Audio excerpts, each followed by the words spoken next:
Do they even care about the tape? Do they care that the president was paying off this woman? Or are there more pressing issues right now that voters are actually really focused on? Let's go to our political panel. We have Fox News contributor Jessica Tarlov and Republican strategist Justin Wallin. Justin, how much do voters care? How much will this matter? I mean, I think in some ways the Access Hollywood tape sort of said it all. They don't care. Go ahead. Right. So it's great TV. I mean, that's what it is. In terms of what voters care about, let's first take a look at his base. Let's take a look at all Republicans. The president has had remarkably consistent support among Republicans. This story has been out for a while now. The tape is really not bringing anything meaningfully new to voters. I mean, I understand the nuances of the tape, but still, in terms of voters' perspectives, certainly among his base, not a big issue.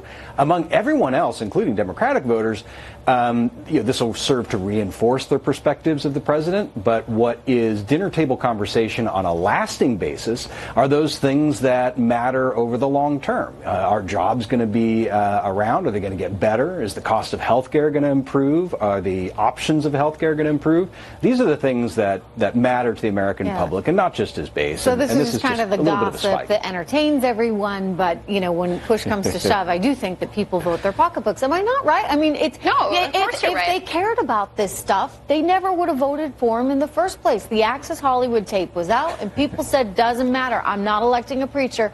I am electing a CEO. A lot of people did that, and a few million more said they want the other girl, but Electoral College, and that didn't work out. You and Justin are completely correct. They're going to vote their pocketbook. The president's approval rating in the Quinnipiac poll that came out yesterday was lower than the NBC Wall Street Journal poll. I still think he is doing better than he deserves to be doing. I think a lot of that is obviously the economic effects and consumer confidence being up. It'll be interesting to see, for instance, how this farm bill plays out. And health care is really where this election, I think, is going to be fought and won. Democrats have a tremendous advantage on this issue, as Republicans have bungled repeal and replace so many times over. So I hope they campaign on this. As for the importance of the tape, when he says what kind of lawyer does this, a lawyer like Michael Cohen. And he's had Michael Cohen as his lawyer for a very long time there. The real issue is, were campaign funds used to pay off Karen McDougal and moving forwards to Stormy Daniels? So I think that's a good way to put it. I don't think Michael Cohen is the most impressive guy in the world. I never thought he was entirely. I think actually a whole panel can agree that Michael Cohen is not that impressive as a lawyer. Yeah, I mean, they said at times that even the president thought that, right? He didn't take him to the White House for a reason. But Michael Cohen knows where decades of Trump business, proverbial bodies, I did not accuse him of murder, are buried. So there's a reason that he's been around for so long.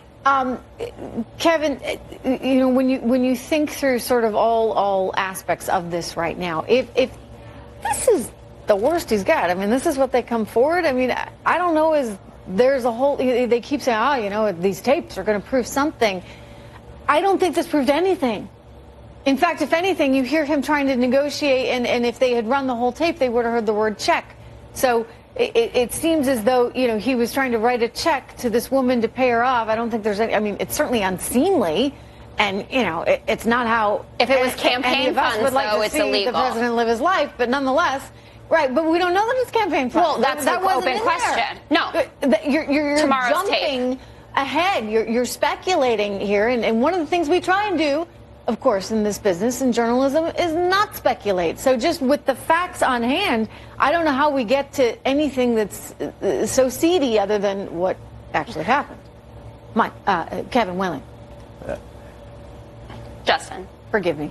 Or me. I'll go. Yeah. So exactly. So no, we're on the same page. I mean, what we have here is a salacious conversation that was taped by look. I mean, in terms of public opinion and how this looks, a seedy attorney who's surreptitiously taping his client's conversation. And as you mentioned earlier, by no means is Michael Cohen viewed as a reputable player. Whether it's as an attorney, as a man of credibility, or even within the periphery of Donald Trump. I would feel a little nervous about him being somebody that I might have to rely. But all of them that they've got. I mean, Paul Manafort, right? Carter Page. But Trump only hires the best people.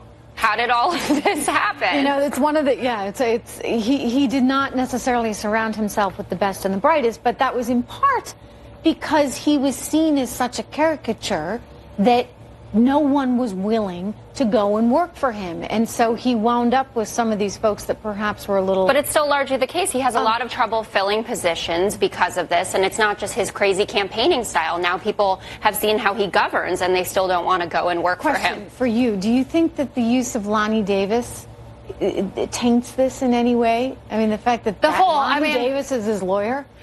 I thought it was really odd when it happened, but in the age of Michael Avenatti and Michael Cohen himself and the reality star presidency, it seems kind of fitting, actually, that Lanny Davis is his lawyer here.